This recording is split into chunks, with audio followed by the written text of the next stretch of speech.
நம்முடைய பிதாவாகிய தேவனாலும் கர்த்தராகிய இயேசு கிறிஸ்துவினாலும் உங்கள் யாவருக்கும் கிருபையும் சமாதானமும் உண்டாவதாக. ஆண்டவர் தம்முடைய பரிசுத்த ஆவியினாலே நம்மோடு பேசி நமக்கு கற்றுக் கொடுத்து நம்மை உருவாக்கி ஆசீர்வதித்து அனுப்புவாராக. அல்லேலூயா. என்னுடைய பேர் சண்முகம். நான் முதல் முறையாக இந்த தேசத்துக்கு வந்திருக்கிறேன். ஒரு வாரம் ஆகிறது நான் வந்து. உங்களுடைய திருச்சபைக்கும் ஐக்கியத்துக்கும் முதல் முறையாக வந்திருக்கிறேன். அன்பு போதகர் பெர்காவில் என்னை சந்தித்து அழைச்சதுக்கு மிக்க நன்றி. உங்களோட சேர்ந்து இன்றைக்கி ஆண்டவரை பாடினது, ஆராதனை செய்தது எனக்கு ரொம்ப மகிழ்ச்சி. எனக்கு 29 வருஷத்துக்கு மேலே ஆகுது திருமணமாகி. நான் ரொம்ப அழகாக இருக்கிறேன்னு என் மனைவி என்னை கண்டுபிடிச்சி திருமணம் பண்ணிட்டாங்க. ஸோ நான் பிறகும்போது அழகாக இருந்ததுனால எங்கள் அப்பா அம்மா அந்த பேர் வச்சுருக்காங்க. அதில் எந்த மாற்று கருத்தும் இல்லை. எங்களுக்கு வந்து 6 பிள்ளைகள் இருக்கிறாங்க. 5 பெண் பிள்ளைகள், ஒரு ஆண்மகன். கணவன் மனைவியாக கல்யாணம் பண்ண அன்றைக்கி வாழ்ந்த மாதிரி இன்றைக்கி சந்தோஷமாக வாழ்ந்துட்டுருக்குறோம். கர்த்தர் எங்களை ஆசீர்வதிச்சிருக்கிறார். ஆமென். நானும் பாரம்பரிய இந்து குடும்பத்திலேருந்து ரட்சிக்கப்பட்டிருக்கிறேன். ஆண்டவர் என்னை ரட்சித்தார். என் மனைவியும் ஒரு இந்து குடும்பத்திலேருந்து ரட்சிக்கப்பட்டாங்க. அவங்களும் அவங்க பகுதியில் முதல் கிறிஸ்தவர். நானும் என்னுடைய குடும்பத்தில் முதல் கிறிஸ்தவர், எங்கள் பகுதியில் முதல் கிறிஸ்தவர். ஆண்டவர் எங்களை வந்து தேடி வந்து ரட்சித்தார். இன்றைய செய்தியினுடைய தலைப்பு தேடி வந்து ரட்சிக்கிற இயேசு, தேடி வந்து ரட்சிக்கிற ஆண்டவர். ஆமென். ஒரு வசனத்தை வாசித்துட்டு நான் ஒரு வேத பகுதியை, ஆண்டவர் இயேசு கிறிஸ்து இந்த பூமியில் வாழ்ந்தப்போ நடந்த ஒரு சம்பவத்தை உங்களுக்கு நான் சொல்ல விரும்புகிறேன். முதலாவது லூக்கா 19வது அதிகாரம் 10வது வசனம் நான் வாசிக்கிற பின்னால் சொல்லுங்கள். அங்கே வந்து சகேயு என்கிற ஒரு மனிதனை ஆண்டவர் தேடி போய் ரட்சித்த சம்பவம் இருக்குது. அந்த சம்பவம் நடந்து முடிஞ்ச பிறகு ஆண்டவர் இந்த வார்த்தையை, இந்த சத்தியத்தை சொல்கிறாரு. நம்ம வேறு ஒரு சம்பவத்தை இன்றைக்கி படிக்க போகிறோம். லூக்கா 5ஆம் அதிகாரத்திலேருந்து படிக்க போகிறோம். பட் என்னுடைய தலைப்புக்கு ஆதாரமாக இந்த வசனத்தை நான் வாசிக்க விரும்புகிறேன். இழந்து போனதை தேடவும், சத்தமாக சொல்லலாமா? இழந்து போனதை தேடவும் ரட்சிக்கவுமே மனுஷகுமாரன் வந்திருக்கிறார் என்றார். இப்போ இயேசுவே சொல்கிறார் அவர் எதுக்காக வந்தார்னு. கிறிஸ்மஸ்னால் இயேசு வந்ததை எல்லாரும் கொண்டாடுறாங்க இல்லையா? உலகமெல்லாம் கொண்டாடுறாங்க. உலகத்திலே எல்லாரும் கொண்டாடுற ஒரு பெரிய பண்டிகை வந்து கிறிஸ்மஸ் தான். அது முடிஞ்சிச்சின்னு நினைக்காதீங்க. நம்ம தொடர்ந்து கொண்டாடிட்டே இருக்கலாம். இந்த வாரமெல்லாம் கொண்டாடலாம். இந்த வாரம் தான் கொண்டாடினான்னு இல்லை, வருஷமெல்லாம் கொண்டாடலாம், தினமும் கொண்டாடலாம். கடவுள் மனிதனாக வந்தது உண்மை. God became man is true. It's history. His story is history. அவருடைய வரலாறு தான் வரலாறு. அவருடைய சம்பவம் தான் வரலாறு. அவர் கடவுள் மனுஷனாக வந்தார் என்பது தான் வரலாறு. எல்லா வரலாறும் அதை சுற்றி தான் இருக்குது. இயேசு மனிதனாய் பிறந்ததற்கு முன்பு, இயேசு மனிதனாய் பிறந்ததற்கு பின்பு, அவரே வரலாறு. உலகத்தின் வரலாறு எல்லாம் அவரை சுற்றி தான் இருக்குது. அதனால் இயேசுவே சொல்கிறார் அவர் எதுக்காக பிறந்தார்னு, அவர் எதற்காக வந்தார், அவர் எதற்காக பூமிக்கு கடவுள் உருவம் இல்லாத ஒரு மனுஷனாக உருவம் எடுத்து ஏன் வந்தார் அப்படின்னு சொல்கிறாரு. அவர் இழந்து போன மக்களை தேடுவதற்காக வந்தார். அல்லேலூயா. அவங்கள ரட்சிப்பதற்காக வந்தார். ரட்சிப்புனா காப்பாற்றுறதுன்னு அர்த்தம்.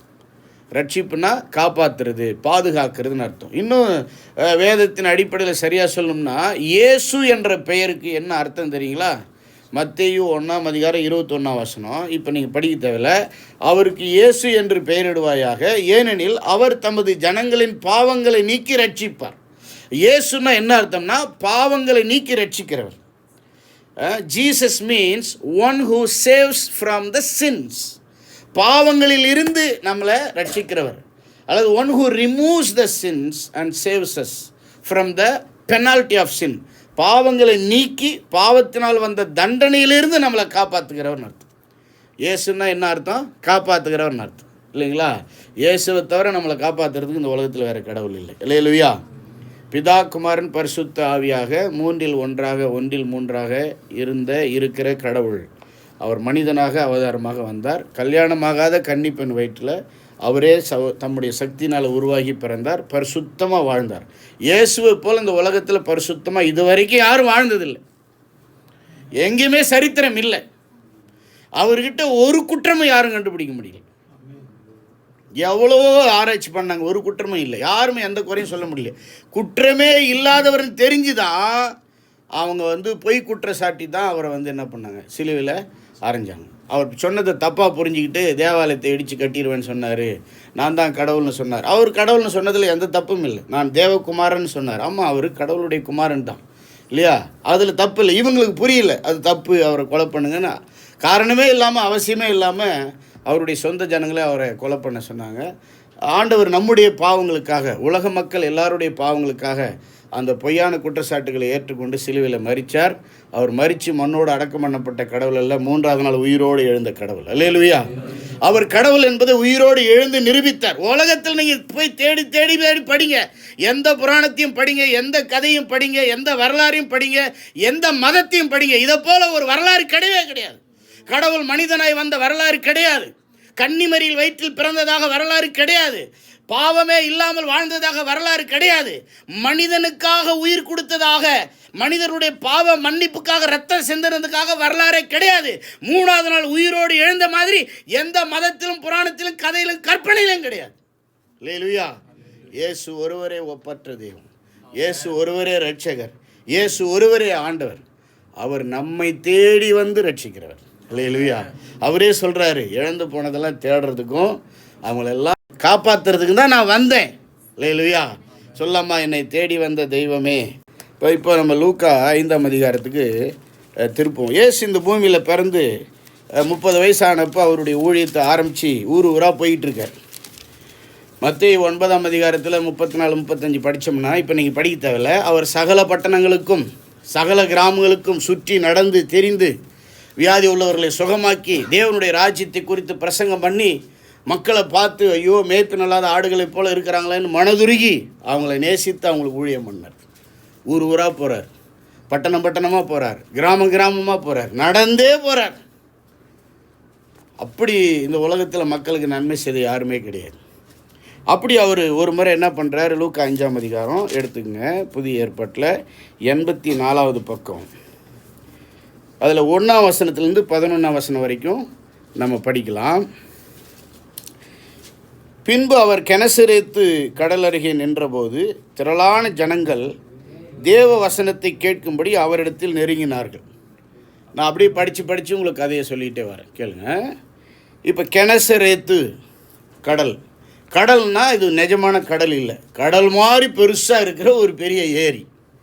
இந்த கெனசரேத்து அப்படிங்கிற கடலுக்கு இன்னொரு பேர் கலிலேயா கடல்.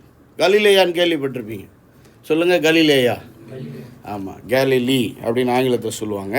பெரிய கடல் மாதிரி இருக்கக்கூடிய மிகப்பெரிய ஏரி, சரிங்களா?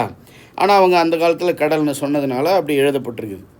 அங்கே வந்து நிற்கிறாரு இயேசு கிறிஸ்து. ஊராக போகும்போது இந்த கலிலேயா கடல் ஓரமாக ஒரு வாட்டி வந்து நிற்கிறாரு. திரளான ஜனங்கள் வந்து அவர் என்ன பேசுவார்னு கேட்கலான்னு அவர்கிட்ட வராங்க. எங்கே போனாலும் ஆண்டவர் பேசுவார், மக்களோட பேசுவார். நம்ம சங்கீதத்தில் வாசித்தோம் இல்லையா, உவமைகள்னால் நான் அவர்களோட பேசுவேன். இயேசுவை பற்றி அவர் பரிசுத்தாவியில் நிரம்பி ஆசாப் எழுதினது தான் அது, சரிங்களா? அவர் என்னுடைய வசனத்தை நான் வெளிப்படுத்துவேன்னு சொன்னார் இல்லைங்களா, அதே தான். அடுத்து மக்களை சுகமாக்குவார், அற்புதம் பண்ணுவார். அதனால் ஜனங்க எங்கே போனாலும் இவர் பின்னால் கூட்டம் கூடிக்கிட்டே இருந்தாங்க. இது வரைக்கும் உலகத்தில் இயேசு பின்னால் கூட்டம் கூடின மாதிரி யார் பின்னாலையும் கூடினதே இல்லை. உலகமே அவர் பின்னால் போச்சுன்னு அந்த காலத்து மத தலைவர்லாம் சொன்னாங்க. The whole world has Khan behind him அப்படின்னு சொன்னாங்க. அப்படின்னா அவ்வளோ ஜனங்க வந்திருக்கிறாங்க. 2வது வசனம். அப்பொழுது கடற்கரையிலே நின்ற 2 படவுகளை கண்டார். மீன் பிடிக்கிறவர்கள் அவைகளை விட்டு இறங்கி வலைகளை அலசி கொண்டிருந்தார்கள். இதுக்கு ஒரு விளக்கமே தேவையில்லை, தெளிவாக இருக்குது இல்லையா? கடல் ஓரத்தில் கரையில் எத்தனை படகு இருக்குங்க? 2 படகு இருக்குது. 2 கையை உயர்த்துங்க. ஆமாம், ஞாபகம் வச்சுங்க, சொல்லுங்கள். 2 படகு. சரி, அந்த படகுல இருந்து ஆளுங்க என்ன பண்ணுறாங்க, மீன் பிடிக்கிறவர்கள் அதை விட்டு இறங்கிட்டாங்க, ரைட்டுங்களா? இறங்கிட்டு என்ன பண்ணிகிட்டு இருக்காங்க, வலையை அலசி கொண்டிருக்கிறார்கள். நடுவில் படித்தா தெரியும், ராத்திரி ஃபுல்லாக அவங்க மீன் பிடிச்சி மீன் கிடைக்கல. இப்போ என்ன பண்ணிகிட்டு இருக்காங்க, வலையை அலசிட்டு இருக்கிறாங்க. நான் கொஞ்சம் கற்பனை பண்ணி பார்க்குறேன். பைபிள் படிக்கும்போது ஒரு திரைப்படம் பார்க்குற மாதிரி கற்பனை பண்ணி பார்க்கணும். அவன் மனசு ஊசலாடிக்கிட்டு இருக்குது. இந்த கடலில் அந்த அந்த அந்த அந்த ஏரியில் வந்து அலை ஆடுற மாதிரி அவன் மனசு என்ன பண்ணிகிட்டு இருக்க, ஆடிட்டு இருக்குது. அவன் வலையை மாத்திரம் அலசலை, மனசையும் அலசிட்டு இருக்கிறான். ராத்திரி எல்லாம் கஷ்டப்பட்டு ஒன்றுமே கிடைக்கலையே, இவ்வளோ பாடுபட்டு உழைச்சி ஒன்றுமே கிடைக்கலையே, எவ்வளோ முயற்சி பண்ணி ஒன்றுமே கிடைக்கலையே. வீட்டுக்கு போனால் மனைவிக்கு என்ன பதில் சொல்கிறது, பிள்ளைங்களுக்கு என்ன பதில் சொல்கிறது, நம்மளை நம்பி இருக்கிற குடும்பத்துக்கு என்ன செய்கிறது, அடுத்த நாள் செலவுக்கு என்ன பண்ணுறது, எப்படி தான் வாழறது. இவ்வளோ வருஷம் நம்ம மீன் பிடிக்கிறோம், நமக்கு ஒரு மீன் கிடைக்காம போச்சே, திறமையெல்லாம் தோற்று போச்சே, முயற்சியெல்லாம் தோற்று போச்சே, என்ன தான் பண்ணுறது, வாழ்க்கை இப்படி சூன்யமாயிடுச்சே, வேலையே போச்சே, வேலை செஞ்சும் பிரயோஜனம்லாம் போச்சே, சம்பளமெல்லாம் போச்சே, வயிறு காலியாக இருக்குதே, மனசு காலியாக இருக்குதே, பர்ஸு காலியாக இருக்குதே, வீட்டில் எல்லாமே காலியாக இருக்குதே, என்ன பண்ணுறது, அடுத்து என்ன வாழ்க்கை, எப்படி வாழறது, ஒரு பெரிய கேள்வியோட, வெறுமையோட, விரக்தியோட அவர் மனசு ஆடின்னு இருக்குது. வலையை அப்படியே ரொம்ப சலிப்போட, சஞ்சலத்தோட, ரொம்ப கேள்விகளோட, வெறுமையாக வெற்றிடமாக அலசிட்டு இருக்கிறாங்க. நான் உங்களுக்கு ஒன்று சொல்லட்டுமா, இயேசு இல்லாத வாழ்க்கை வெறுமையான வாழ்க்கை. பைபிள் சத்தியம், கர்த்தருடைய வார்த்தை கிடைக்காத வாழ்க்கை சூன்யமான வெற்றிடமான வாழ்க்கை. மனித முயற்சியில், மனித திறமையில் நம்ம வாழ்ந்துட முடியாது. ஒரு நாள் எல்லாம் தோற்கும். திறமை தோற்கும், படிப்பு தோற்கும், முயற்சி தோற்கும், பயிற்சி தோற்கும், எல்லாமே தோற்றுப்போம். அனுபவம் தோற்கும். இவங்க பயங்கரமான அனுபவசாலிங்க. மீன் பிடிக்கிறது தான் அவங்க குலத்தொழில். திறமைசாலிங்க. எல்லாம் தோற்று போச்சு. கஷ்டங்கள் வருவது நல்லது, வாழ்க்கை என்னவென்று அப்போ தான் புரியும். வழிகள் பிறந்தால் தான் வழிகள் பிறக்கும்னு சொல்லுவாங்க இல்லையா? அப்போது அந்த நேரத்தில் ஆண்டவர் வரார் பாருங்க. 3வது வசனம் படிக்கலாம்.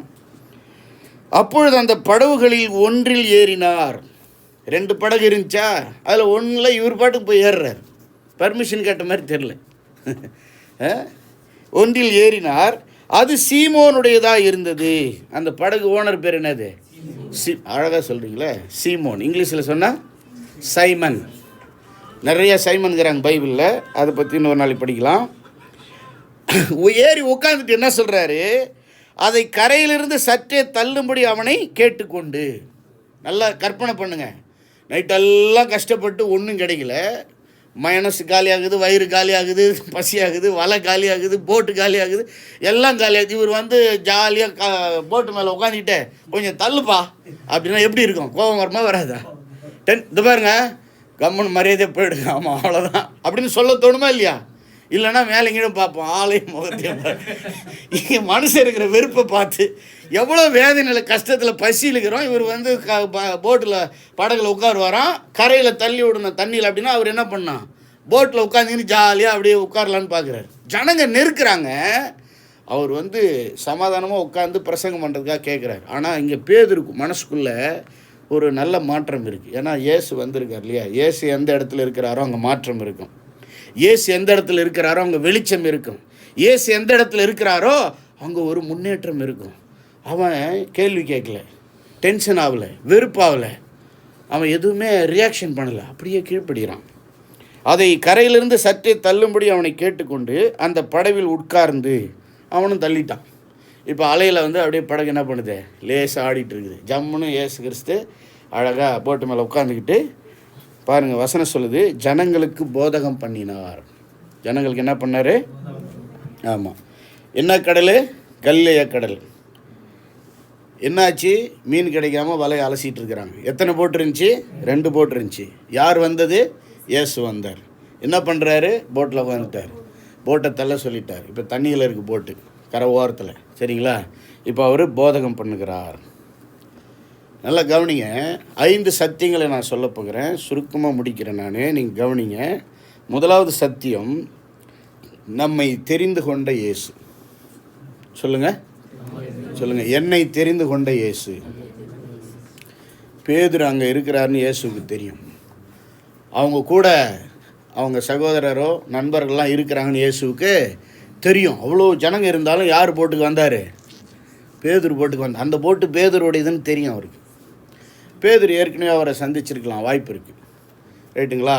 அதனால் அவன் ஆண்டவர், இவர் போதகர், இவர் போதிக்கிறவர், நல்லவர்னு அவன் இடம் கொடுத்துருக்கலாம்.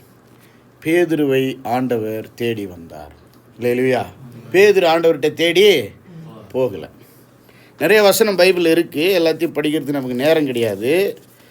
நான் நினைக்கிறேன் யோவான் 15ஆம் அதிகாரம் 16 வசனம் நானே உங்களுக்காக படிச்சிடுறேன். இயேசு கிறிஸ்து தம்முடைய சீடர்களெல்லாம் செலக்ட் பண்ணி கூட வச்சுக்கிட்டு ஊழியம் செய்யும்போது சொல்கிறாரு, யோவான் 15:16, இனி நான் உங்களை ஊழியக்காரன் என்று சொல்லுகிறதில்லை, 16 இந்த பக்கம் இருக்குது, சாரி 15 படிச்சுட்டு, நீங்கள் என்னை தெரிந்து கொள்ளவில்லை, நான் உங்களை தெரிந்து கொண்டேன். போதும். எபேசியர் என்ற நிருபத்தில் 1ஆம் அதிகாரம் 4ஆம் வசனத்தில் பவுல் என்ற அப்போஸ்தலர் எழுதுகிறாரு, உலகம் உண்டாகிறதுக்கு முன்பதாகவே அவர் நம்மளை தெரிந்து கொண்டார். ஆண்டவர் நம்மளை எப்போ செலக்ட் பண்ணுறாரா? என் தாய் உருவாகும் முன்னே என் கருவை கண்டீரையா. இந்த பாட்டு கேட்டிருக்கீங்களா? என் பெயர் உருவாகும் முன்னே பெயர் சொல்லி அழைத்தீரையா.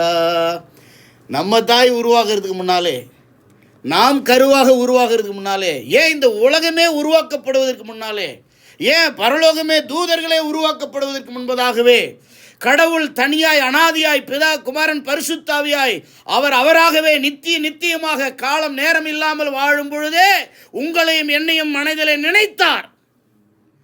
உங்களை ஒரு நாளைக்கு இந்த உலகத்தில் படைப்பார் என்று அவர் அறிந்திருந்தார்.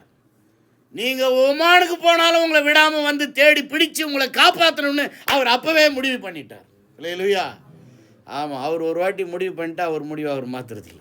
எங்கே வேற எங்கே கேட்ட மாதிரி இருக்குதுன்னு நீங்கள் பேசிக்கிறீங்க. இதெல்லாம் ஆண்டவரை பற்றி பைபிள்லேருந்து எடுத்து நம்ம பேச வேண்டியது அவங்க பேசிட்டாங்க. ஆண்டவர் வாக்கு மாறாதவர், எண்ணம் மாறாதவர், தீர்மானம் மாறாதவர், திட்டம் மாறாதவர், அவருடைய சிந்தனைகள் மாறாது. அவர் சொன்னதான், அவர் முடிவு பண்ணதான். நல்லா தெரிஞ்சுங்க, உங்களுக்கு நான் சொல்ல வந்திருக்கிற சத்தியம், நீங்கள் யாரோ கூப்பிட்டு வரல, நீங்கள் தானாக வரல. இயேசு உங்களை தேடி வந்தார். யாரோ ஒருத்தர் மூலமாக வந்தார். தொடர்ந்து உங்களை தேடி வந்து கொண்டே இருக்கிறார். அவர் உங்களை அழைத்து கொண்டே இருக்கிறார். ஏனென்றால் உங்கள் மேலே அவர் ஒரு பிளான் வச்சிருக்கிறார். உங்களை தேர்ந்தெடுத்திருக்கிறார். அவர் உங்களை விடவே மாட்டார். என்னை தேடி ஒரு ஊழியக்காரர் வந்தார். எனக்கு எழுத படிக்க சொல்லி கொடுத்தார். ஆங்கிலம் வார்த்தைகள் சொல்லி கொடுத்தார். ரொம்ப அன்பாக இருந்தார். பசியாக இருந்த நேரம் சாப்பாடு கொடுத்தார். அவர் திருவட்டார் பக்கத்தில் உள்ள ஒரு ஊழியக்காரர். அவங்க வீட்டில் 7 9 பிள்ளைகள். நம்மளை விட அவங்க மிஞ்சிட்டு இருக்கிறாங்க. இவர் தான் மூத்தவர். அவர் சிஎஸ்சியில் ஒரு பெரிய பிஷப் ஆகணுன்னு போய் பிடிஹெச்பிடி எல்லாம் படித்தார். ஆனால் ஆண்டவர் கிராமங்களுக்கு ஊழியம் செய்ய ஆண்டவர் அவர் அனுப்பிட்டார். அவர் கீழ்ப்படிஞ்சு நடந்து வந்தார். எங்கள் வீட்டுக்கு வந்தார். எங்கள் வீட்டு பக்கத்தில் தங்கினார். ரொம்ப அன்பாக இருந்தார். எல்லாருக்கும் போய் நல்ல சேவைகள் செஞ்சார். குடிக்காதீங்க, சண்டை போடாதீங்க, நல்லா குளிங்க, நல்லா சாப்பிடுங்க, வேலைக்கு போங்க, அடிமையாக இருக்காங்க, நல்ல சேவைகள் செஞ்சார். எனக்கு ரொம்ப சந்தோஷமாக இருந்துச்சு. இந்த மாதிரி ஒரு நல்லவரை பார்க்க முடியலையே. அப்பா அம்மா சண்டை போட்டுக்கிறாங்க, சொந்தக்காரங்க சண்டை போட்டுக்கிறாங்க, சொந்தமே நம்மளை வெறுக்கிறாங்க. இவர் ரொம்ப அன்பாக இருக்கிறாரு. நான் அவருடைய அன்பினால் நட்பினால் ஈர்க்கப்பட்டேன். அப்பப்போ டீ போட்டு கொடுத்தார், சாப்பாடெல்லாம் கொடுத்தார், கஞ்சி வச்சு கொடுத்தார். அது எனக்கு ரொம்ப பிடிச்சிருந்துச்சி. அப்போ படிப்பு சொல்லி கொடுத்தாரு. கடைசியில் என் கையில் ஒரு பைபிளை கொடுத்தார். புதிய ஏற்பாடு கொடுத்தார். அவர் மேலே உள்ள அன்பினால் நட்பினால் அந்த புதிய ஏற்பாடு படிக்க ஆரம்பித்தேன். கொஞ்சம் இயேசுவை பற்றி சொன்னார். ஏதோ கதை சொல்கிறாருன்னு நினச்சேன். ஆனால் புதிய ஏற்பாடு படிக்க ஆரம்பித்தேன். என் வாழ்க்கை மாற ஆரம்பிச்சது. இல்லையா? அவர் மூலமாக இயேசு என்னை தேடி வந்தார். நான் அவரை தேடி போகலை. உங்கள் ஆண்டவர் தேடி வந்திருக்கிறார். இந்த ஊழியக்காரர் மூலமாகவோ, உங்கள் நண்பர் மூலமாகவோ, யாரோ ஒருத்தர் மூலமாக உங்கள் ஆண்டவர் தேடி வந்திருக்கிறார். அவர் தேடி வருகிற இயேசு ஏன் தெரியுமா தேடி வந்தார்? அவர் நம்ம ஏற்கனவே தெரிந்து கொண்டார். அவர் நம்மளை முடிவு பண்ணிட்டார். நம்மளை முன்குறிச்சிட்டார். நம்ம பேரை நினச்சிட்டார். நமக்கு பேர் வைக்கிறதுக்காட்டி நம்ம பேர் அவருக்கு தெரியும். நம்ம பிறக்கிறதுக்கு முன்னால் அவருக்கு நம்மளை தெரியும்.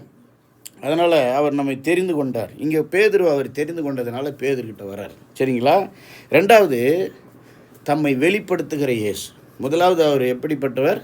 நம்மை முன்குறித்த, நம்மை தெரிந்து கொண்ட இயேசு. ரெண்டாவது, தம்மை வெளிப்படுத்துகிற இயேசு. சரியா? இப்போ ஆண்டவர் நம்மளை தேடி வருவார். தெரிந்து கொண்டதுனால தேடி வருவார். தேடி வரும்போது நம்ம என்ன பண்ணணும்? கவனிங்க, நம்ம படகு அவருக்கு கொடுக்கணும். படகு என்பது நம்ம வாழ்க்கையை குறிக்குது. நம்ம வாழ்க்கையை அவருக்கு கொடுக்கணும். நான் 12 வயசு இருக்கும்போது என்னுடைய வாழ்க்கையை இயேசுக்கு கொடுத்தேன். ஏன்னா அவருடைய பைபிளை படிக்கும்போது, அந்த ஊழியக்காரர் மூலமாக அந்த சுவிசேஷத்தை கேட்கும்போது, இவரை விட ஒரு நல்ல தெய்வம், ஒரு வல்லமையுள்ள தேவன், இன்னொரு கடவுள் இருக்கிற மாதிரி நமக்கு தெரில. நம்ம கேள்விப்பட்டதெல்லாம் தப்பாக தான் இருக்குது. இவரை போல் இன்னொருத்தர் எனக்கு தெரில. அந்த நாளில் இன்றைக்கி வரைக்கும் தெரில. அப்போ இவரை நான் ஏற்றுக்கொண்டேன். இன்னொரு பக்கம் சொல்லப்போனால் அவருடைய வல்லமையினால் எனக்குள்ளே அவர் என்னமோ பண்ணி அவர் தான் என்னை ஏற்றுக்கொண்டார். அவரை ஏற்றுக்கிறது வானான்னு சொல்கிற அளவுக்கு நம்ம என்ன பெரிய ஆளா? அவர் தான் என்னை ஏற்றுக்கிட்டார். ஆமேன். உங்களை என்னையும் ஆண்டவர் ஏற்றுக்கிட்டாருன்னு தான் சொல்லணும். அல்லேலூயா. அவர் தம்மை வெளிப்படுத்துகிறார். எப்படி வெளிப்படுத்துவார் தெரியுமா? வார்த்தையினால் வெளிப்படுத்துவார். இங்கே என்ன பண்ணுறார்? இயேசு படகு மேலே உட்காந்து போதகம் பண்ணுகிறார். எல்லாம் சொல்லுங்கள், போதகம் பண்ணினார். கொஞ்சம் கற்பனை பண்ணுங்கள், ராத்திரியெல்லாம் மீன் பிடிச்சி ஒன்றுமே கிடைக்காம பசியில் ரொம்ப கஷ்டத்தில் அவர் உட்காந்துட்டு இருக்கிற நேரத்தில் வந்து இவர் என்ன செய்யணும்? வந்தால் கவலைப்படாதுப்பா, நான் உனக்கு உதவி பண்ணுறேன்பா, இல்லை நான் வந்து பக்கத்து போட்லேருந்து மீன் வாங்கி தரேன்பா, இல்லை நம்ம 2 பேரும் மறுபடியும் போய் மீன் பிடிப்போம், ஏதோ ஒன்று பிரச்சனையை தீர்க்கணும்ல, தேவையை சந்திக்கணும், ஒரு அற்புதம் பண்ணணும்ல. வந்தவர் ஏதோ ஒரு ஆசீர்வாதத்தை கொடுக்குறது விட்டுவிட்டு உட்காந்து பிரசங்கம் பண்ணுறாரு. இவன் வயிறு காலியாகுது, அவர் என்ன பண்ணுறாரு? பிரசங்கம் பண்ணுறாரு. இவன் வலை காலியாகுது, அவர் என்ன பண்ணுறாரு? பிரசங்கம் பண்ணுறாரு. இவனுக்கு ஏகப்பட்ட கேள்வி இருக்குது, அவர் என்ன பண்ணுறாரு? பிரசங்கம். முதல் தேவை என்னங்க? ஒரு அற்புதம், ஒரு ஆசீர்வாதம், மீன், சோறு, அதான முதல் தேவை. அதை விட்டுட்டு முதல்ல பிரசங்கம் பண்ணுறார். ஏன்னா அதுதான் அவருடைய ஸ்டைல். அவர் முதல்ல தன்னை வெளிப்படுத்துவார், அவர் முதல்ல நம்மளோட பேசுவார், அவருடைய வார்த்தையினால தான் நமக்குள்ள அற்புதம் பண்ணுவார். வார்த்தையை கேட்டால் தான் அற்புதம் நடக்கும். முதல்ல வார்த்தை, அப்புறம்தான் அற்புதம். முதல்ல வசனம், அப்புறம்தான் சோறு. முதல்ல சத்தியம், அப்புறம்தான் சோறு. நல்லா ஞாபகம் வச்சுங்க. முதல்ல சத்திய வசனம், அப்புறம்தான் சத்துள்ள உணவு. முதல்ல சத்திய உணவு, அப்புறம் தான் சத்து உணவு. சரிங்களா? ஆர்டர் மாற்றிடக்கூடாது. 4வது வசனம், அவர் போதகம் பண்ணி முடித்த பின்பு. முதல்ல வசனத்தை சொல்லிடுறாரு. ஏன்னா ஆண்டவர் தன்னை வெளிப்படுத்த விரும்புகிறார். அதனால தான் நம்ம எப்போ சர்ச்சு கூடனாலும் என்ன பண்ணுறோம்? பைபிள்லேருந்து படிக்கிறோம். இவர் என்ன பண்ணுறாரு? நீங்கள் கதவை அடைச்சிட்டு உங்களுக்கு பிரசங்கம் பண்ணுறாரு. யார் ஏஞ்சி போகக்கூடாது, போனால் இங்கே பிடிச்சிடாரு போல். முதல்ல பிரசங்கம் ரொம்ப முக்கியம், வார்த்தை ரொம்ப முக்கியம். எல்லாம் பைபிளை கையில் எடுங்களேன், சொல்லுங்கள், வார்த்தை ரொம்ப முக்கியம். இப்போ ஆண்டவர் தன்னை வெளிப்படுத்துகிறாருன்னா நம்ம என்ன பண்ணணும்? வசனத்தை கேட்கணும். எவ்வளோ இந்த பைபிளை படிக்கிறோமோ அவ்வளோ ஆண்டவரை பற்றி நமக்கு புரியும். எவ்வளோ பிரசங்கம் கேட்குறோமோ அவ்வளோ நமக்கு ஆண்டவரை பற்றி, இந்த ஆவிக்குரிய வாழ்க்கையை பற்றி புரியும். அதனால தான் வந்து உங்களுக்கு எப்போ வந்தாலும் இதுலேருந்து சொல்லி கொடுக்குறோம். என்னை மாற்றினது இந்த பைபிள் தான். என் புத்தியை, என் சிந்தனையை மாற்றினது இந்த பைபிள் தான். என்னை மனிதனாக மாற்றினது இந்த பைபிள் தான். என்னை புனிதனாக மாற்றினது இந்த பைபிள் தான். என்னை சிந்திக்கிறவனாக மாற்றினது இந்த பைபிள் தான். என்னை வாழ வச்சது, இன்னைக்கு வரைக்கும் வாழ வைத்து கொண்டிருப்பது இந்த பைபிள் தான். இந்த பைபிள் என் கையில் கிடைக்கலன்னா, சுவிசேஷம் வரலன்னா, ஊழியக்காரர் இயேசுவை பற்றி சொல்லலைன்னா, இயேசுவின் உபதேசத்தை நான் படிக்கலைன்னா நான் நாசமாக போயிருப்பேன். மனுஷனாகவே இருந்திருக்க மாட்டேன், மிருகமாக வாழ்ந்திருப்பேன், கொடூரமான பாவத்தில் வாழ்ந்திருப்பேன். என்னை ஆளாக்கியதும், என்னை நல்லா பேசக்கூடிய கூர்மையான வாளாக்கியதும் இந்த வேதம் தான். என்னை மனிதனாக்கியதும் புனிதனாக்கியதும் இந்த வேதம் தான். பைபிளை விட்டுறாதீங்க. படிக்க தெரிஞ்சால் திரும்ப திரும்ப படிச்சுக்கிட்டே இருங்க. படிக்க தெரியலன்னா பேசுகிறத கேட்டுக்கிட்டே இருங்க. ஆமேன். இதுதான் நமக்கு சோறு போடும். வசனம் தான் நமக்கு சோறு போடும். அவர் நம்மை தெரிந்து கொண்ட இயேசு. 2வது தம்மை வெளிப்படுத்துகிற இயேசு. அவர் நம்மளை தெரிந்து கொண்டதுனால தேடி வர்றார். தேடி வரும்போது நம்ம வாழ்க்கையை அவர் கொடுக்கணும். ஆண்டவரை நம்பணும், ஆண்டவரை ஏற்றுக்கணும். ரைட்டா? 2வது அவருடைய வசனத்தை நம்ம கேட்கணும். அவர் தம்மை வெளிப்படுத்த விரும்புகிறார். நம்ம என்ன பண்ணணும்? பிரசங்கத்தை கேட்கணும், வசனத்தை கேட்கணும், பாட்டுகளை கேட்கணும். 3வது அவர் நம் தேவைகளை அறிந்திருக்கிற இயேசு. இல்லையா? எவ்வளோ சந்தோஷமாக இருக்குல்ல? அவர் தெரிஞ்சு தான் கம்முன்னு இருந்தார். நீ முழு மனசை வசனம் கேட்குறியா இல்லையான்னு பார்க்குறாரு. இப்போ பிரசங்கம் பண்ணி முடித்த பிறகு என்ன பண்ணுறாரு? 4வது வசனம், சீமோனை நோக்கி ஆழத்தில் தள்ளி கொண்டு போய் மீன் பிடிக்கும்படி உங்கள் வலைகளை போடுங்கள் என்றார். வாப்பா பேதுரு, உன் பிரச்சனை எனக்கு தெரியும்பா. நீ பிரசங்கம் கேட்டுக்கிட்டு இருந்தாலும் எதை தான் யோசிச்சுக்கிற. ஐயோ என்ன பண்ணுறது, வீட்டுக்கு போனால் என்ன பண்ணுறது, என்ன இங்கே வாப்பா, இப்போ உங்கள் ஆளுங்களை கூட்டிகிட்டு போய் வலையை போடுப்பான்ட்டார். அவருடைய பிரச்சனை பேதுரு சொல்கிறதுக்கு முன்னாலே பேதுருவின் பிரச்சனை இயேசுவுக்கு தெரியும். ஒரு கடலோரம் கொஞ்சம் பேர் மீன் இல்லாமல் தவிக்கிறாங்கன்னு இயேசுவுக்கு தெரியும். காலியான வயிறு இயேசுவுக்கு தெரியும். காலியான வலை இயேசுவுக்கு தெரியும். காலியாக இருந்த படகு இயேசுவுக்கு தெரியும். அற்புதம் பண்ண போகிறாருன்னு அவருக்கு தெரியும். ஆனாலும் கம்முன்னு இருப்பார். வசந்து கேள்வி மாப்பிள்ள, முதல்ல நீ சீசனாக மாறு, என்ன நம்பு அப்படின்னு சொல்லி அமைதியாக இருக்கிறார். ஆண்டவர் கொஞ்சம் வெயிட் பண்ணி அற்புதம் பண்ணுவார், வெயிட்டாக பண்ணுவார். ஆமாம், அவர் வெயிட் பண்ணாலும் வெயிட்டாக பண்ணுவார். சரிங்களா? இப்போ என்ன பண்ணுறாரு? வலையை போடுங்கன்ன உடனே 5வது வசனம், அதற்கு சீமோன், ஐயரே, ஆண்டவரே, முழுவதும் நாங்கள் பிரயாசப்பட்டோம், ஒன்றும் அகப்படவில்லை. உண்மையை சொல்கிறான். நல்லா கவனிங்க. நம்முடைய தேவைகளை ஆண்டவர் அறிந்திருக்கிறார். 1வது தெரிந்து கொண்ட இயேசு, 2வது வெளிப்படுத்துகிற இயேசு, 3வது தேவைகளை அறிந்திருக்கிற இயேசு. அவருக்கெல்லாம் தெரியும். ஆனாலும் நம்ம அவர்கிட்ட சொல்லணும். நம்ம அவர்கிட்ட நம்பிக்கை வைக்கிறோமா, அவரை சார்ந்து இருக்கிறோமா, நம்ம அவர்கிட்ட சொல்கிறோமான்னு அவர் எதிர்பார்க்குறார். உங்களுக்கு இன்னது தேவை என்று உங்கள் பரமபிதா அறிந்திருக்கிறார்னு இயேசு சொன்னார். ஆனாலும் கேளுங்கள் கொடுக்கப்படும்னார். கிரேக்க மொழியில் கேளுங்கள்னா என்ன அர்த்தம் தெரியுமா? கிடைக்கும் வரை கேட்டுக்கொண்டே இருங்கள்னு அர்த்தம். கீப் ஆஸ்கிங் அன்டில் யூ ரிசீவ்னு அர்த்தம். கீப் ஆஸ்கிங், அதான் கிரேக்க மொழியில் அர்த்தம். Keep on asking. சொல்லுங்களேன், கேட்டுக்கிட்டே இருங்க. சொல்லுங்கள் கொஞ்சம் சத்தமாக. கிடைக்கிற வரைக்கும் கேளுங்க. அவருக்கு நம்முடைய தேவைகள் தெரியும். ஆனாலும் நம்ம ஜெபம் பண்ணணும். ஜெபம் பண்ணுறது நம்மளை ஆண்டவரை நம்புகிறோன்றதை காட்டுறோம். ஜெபம் பண்ணுறது ஆண்டவர் மேலே விசுவாசம் வச்சுருக்கிறோன்றதை காட்டுறோம். ஜெபம் பண்ணுறதுனால அவரோடு ஒரு உறவு வச்சுக்கிறோம், அவரோடு ஒரு உரையாடல் வச்சுக்கிறோம். அது நல்லது. ஆண்டவர் அதை எதிர்பார்க்குறாரு இல்லையா? வீட்டில் எல்லாமே இருக்கும். சில நேரத்தில் பிள்ளைகள் வந்து கேட்பாங்க, கேட்ட பிறகு அம்மா கொடுப்பாங்க. சில நேரத்தில் கேட்காமலே கொடுப்பாங்க. ஆண்டவர் கேட்டாலும் தருவார், கேட்கலனாலும் தருவார். கேட்டதையும் தருவார், கேட்காத்தையும் தருவார். ஒரு பழைய பாட்டு எனக்கு ஞாபகம் வருது. கேட்டதையெல்லாம் தருவார் இயேசு ராஜனே, கேளாததும் தருவார் நித்திய தேவனே. கேட்டதையெல்லாம் தருவார் இயேசு ராஜனே, கேளாததும் தருவார் நித்திய தேவனே. அமுக்கி குலுக்கி மடியில் சரிந்து விழும்படி தருவார், அமுக்கி குலுக்கி மடியில் சரிந்து விழும்படி தருவார். நீ அளந்து கொடுக்கும் அளவெதுவோ அதின்படி தருவார். அறிந்திடாத எட்டாத பெரும் காரியம் செய்வார், அறிந்திடாத எட்டாத பெரும் காரியம் செய்வார். கேட்டதையெல்லாம் தருவார் இயேசு ராஜனே, கேளாததும் தருவார் நித்திய தேவனே. இப்போ வலையை போடுங்க பண்ணார். ஆண்டவரே ராத்திரி எல்லாம் போட்டேன், எனக்கு தெரியும்ப்பா. இப்போ என்ன பண்ணுங்க, வலைய சொல்கிறோம்ல. அப்போ உடனே அவன் சொல்கிறான். சொல்லிட்டு ஆகிலும் உம்முடைய வார்த்தையின்படியே வலையை போடுகிறேன். அல்லேலூயா. எல்லாம் சொல்லுங்களேன், உம்முடைய வார்த்தையின்படியே. வார்த்தையின்படியே அதை சொல்லுங்க. உம்முடைய வார்த்தையின்படியே வலையை போடுகிறேன். சொல்லுங்க, வார்த்தையின்படியே வலையை போடுகிறேன் அப்படின்னு என்ன அர்த்தம் தெரியுமா? வார்த்தையின்படி வாழ ஒப்பு கொடுக்கணும். ஆமென். தேவைகள் சந்திக்கப்படணும்னா நம்ம என்ன பண்ணோம்? ஆண்டவருடைய வார்த்தையின்படி வாழ ஒப்பு கொடுக்கணும். 4வது விஷயம், நம்மை ஆசீர்வதிக்கிற தேவன். நம்மை ஆசீர்வதிக்கிற தேவன் அல்லது நம்முடைய தேவைகளை சந்திக்கிற தேவன். 6வது வசனம் சொல்லுது, அந்தப்படியே அவர்கள் செய்து, ஆண்டவர் சொன்னபடி கீழ்ப்படிஞ்சாங்க, செய்து தங்கள் வலை கிழிந்து போகத்தக்கதாக மிகுதியான மீன்களை பிடித்தார்கள். அல்லேலூயா. ஏதட்டலாமா? ஒன்றுமே இல்லாமல் காலியாக இருந்தவங்க இப்போ வலை கிழிகிற அளவுக்கு மீன் பிடிச்சி ஜாலியாக மாட்டாங்க. ஒரே ஆச்சரியம். ஏப்பா அம்மா, யோப்பா, என்னப்பா இது, கண்ணையே நம்ப முடியவில்லை. எங்கே மீன் கிடைக்காம போச்சு அங்கேயே கிடைச்சிது.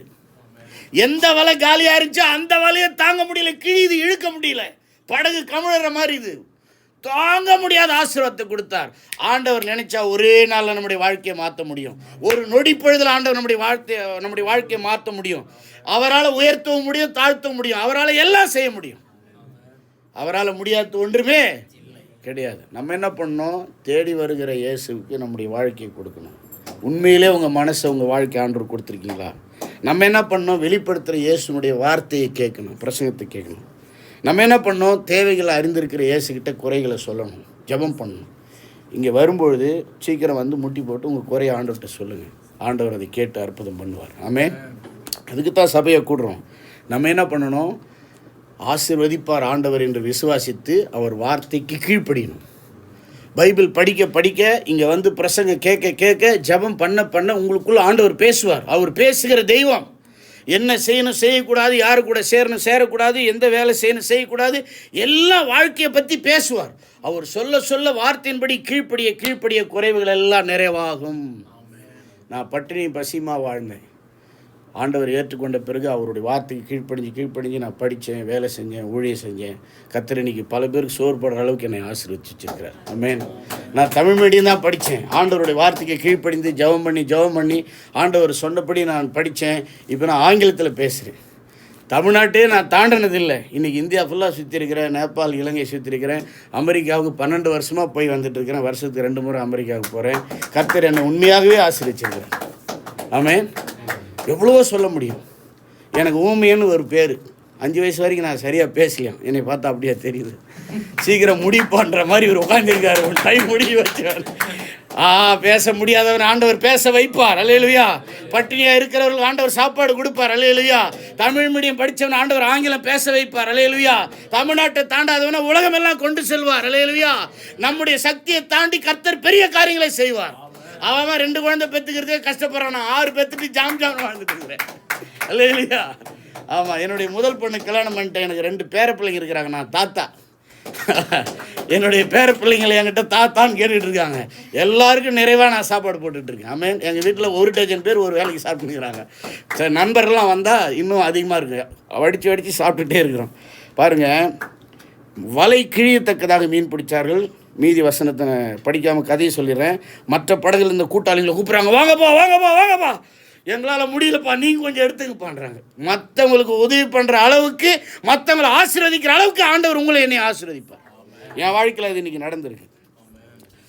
ஒரு படகு காலியாக இருந்துச்சு, ஒரு படகு தான் ஆண்டவர் கொடுத்தாங்க. இப்போ 2 படகு ஃபுல்லாக நிரப்பிட்டாங்க. ஒரு வலையில் பிடிச்சதை 2 படகு ஃபுல்லாக நிரப்பிட்டாங்க.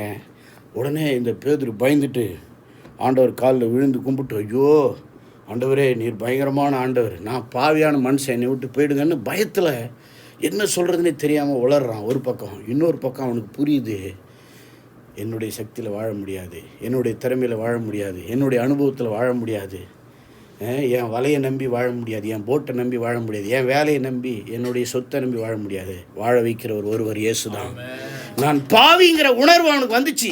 பரிசுத்தாவினர் அவனுக்குள்ள வல்லமையாக கிரியை செஞ்சு அவனுக்கு உணர்த்துறார்.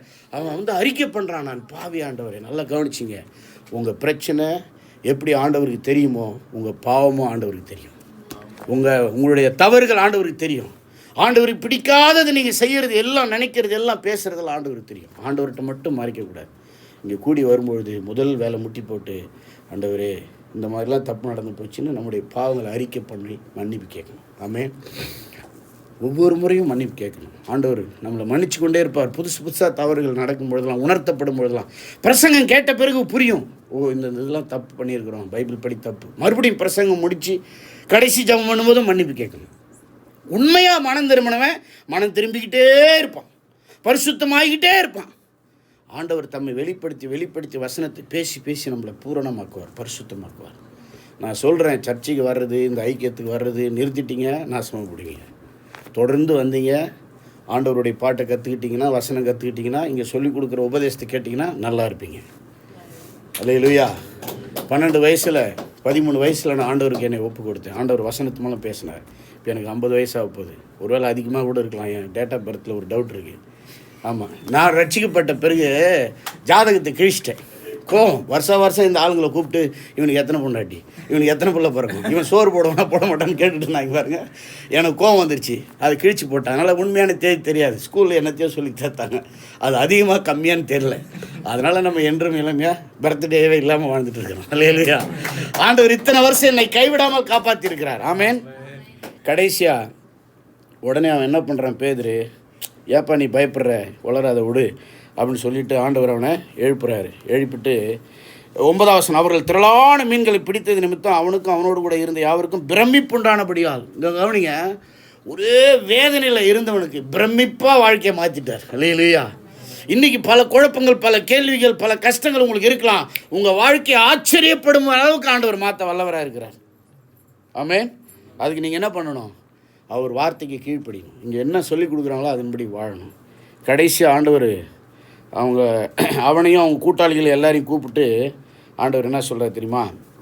10வது வசனம், சீமோனுக்கு கூட்டாளிகளாக இருந்த செபதேவின் குமாரனாகிய யாக்கோபும் யோவானும் அந்தப்படியை பிரமித்தார்கள். இவனும் பிரமிக்கிறான், கூட இருக்கிறவனும் பிரமிக்கிறார்கள். அப்பொழுது இயேசு சீமோனை நோக்கி, கவனிங்க, பயப்படாதே, இது முதல் நீ மனுஷர்களை பிடிக்கிறவனாக இருப்பாய் என்றார். மனுஷர்கள்னால் கிரேக்க மொழியில் ஆண்கள் பெண்கள் 2 பேரையும் குறிக்குன்னு போட்டிருக்கு. 5வதாக ஆண்டவர் நம்மை அனுப்புகிறார், தெரிந்து கொள்கிறார், வெளிப்படுத்துகிறார், அறிந்திருக்கிறார், ஆசீர்வதிக்கிறார், அனுப்புகிறார். ஆசீர்வாதம் கொடுக்கும்பொழுது ஆண்டவர் நமக்கு ஒரு வேலையும் சேர்த்து கொடுக்குறார். என்னை பற்றி மற்றவங்களுக்கு போய் சொல்லு, நீயும் போய் மற்றவங்களுக்கு ஜெபம் பண்ணு, உனக்கு தெரிஞ்ச சத்தியத்தை மற்றவங்களுக்கு சொல்லு. நீ எப்படி என்னுடைய சீசனாக மாறினியோ, என்னுடைய பிள்ளையாக மாறினியோ, சபையில் சேர்ந்தியோ, அதை போல் மற்றவங்களையும் சீசனாக மாற்று, மற்றவங்களையும் சபையில் சேரு, மற்றவங்களுக்கும் போய் ஊழியம் பண்ணுன்னு சொல்கிறார். அல்லேலூயா. பாஸ்டர் மட்டும்தான் சுவிசேஷம் சொல்லணும், ஜெபம் பண்ணணும், ஊழியம் பண்ணணும் இல்லை. அவர் உருவாக்குகிறவர், வழி நடத்துகிறவர். ஆனால் நம்ம ஒவ்வொருத்தரும் சுவிசேஷம் சொல்லணும், நம்ம ஒவ்வொருத்தரும் மற்றவங்களுக்கு ஜெபம் பண்ணணும், நம்ம ஒவ்வொருத்தரும் ஆண்டவருக்கு ஊழியம் செய்யணும். கடைசி வசனம் 11 சொல்லுது, அவர்கள் எல்லாவற்றையும் விட்டு இயேசுவுக்கு பின் சென்றார்கள். ஆமென்.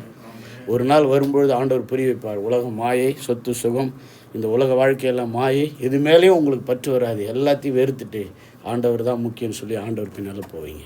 அப்படிப்பட்ட வாழ்க்கை உங்களுக்கு உண்டாக நான் உங்களை ஆசீர்வதிக்கிறேன். தேடி வந்து ரட்சிக்கிற இயேசு, நம்மை தெரிந்து கொண்ட இயேசு, நமக்கு தம்மை வெளிப்படுத்துகிற இயேசு, நம்முடைய தேவைகளை அறிந்திருக்கிற இயேசு, நம்முடைய குறைவுகளை நிறைவாக்கி நம்மை ஆசீர்வதிக்கிற இயேசு, நம்மை சீடராக்கும்படி அருட்பணிக்கு ஊழியத்துக்கு மற்றவங்களுக்கும் ஆசீர்வாதமாக இருக்கும்படி அனுப்புகிற இயேசு. தெரிந்து கொண்ட இயேசு சொல்லுங்கள்.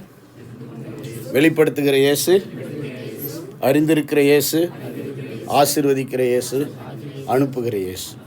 அவர் தெரிந்து கொண்டார். நம்ம என்ன பண்ணோம்? நம்முடைய இருதயத்தை வாழ்க்கை ஆண்டவர் கொடுக்கணும். அவர் நமக்கு தம்மை வெளிப்படுத்துகிறார். நம்ம என்ன பண்ணணும்? வசனத்தை கேட்டு கற்றுக்கணும். அவர் நம்முடைய தேவைகளை அறிந்திருக்கிறார். நம்ம என்ன பண்ணணும்? ஜெபம் பண்ணணும், நம்முடைய குறைகளை சொல்லணும்.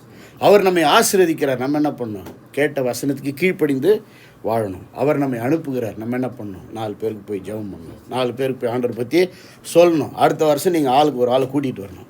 ஆமென். ஆமாம், அடுத்த வருஷம் ஒரு வேளை கர்த்தருக்கு சித்தமாக இருந்து நான் வந்தால் உங்கள் சபை 2 மடங்காக பெருகி இருக்க நான் ஜெபிக்கிறேன், வாழ்த்துகிறேன், ஆசீர்வதிக்கிறேன். இந்த வாய்ப்பு கொடுத்த ஊழியருக்கு உங்களுக்கு நன்றி. கர்த்தர் உங்கள் தேவைகளெல்லாம் சந்தித்து மற்றவர்களுக்கும் ஆசீர்வாதமாக இருக்கும்படி உங்களை ஆசீர்வதிப்பாராக. ஆமென். அல்லேலூயா. ஜெபம்.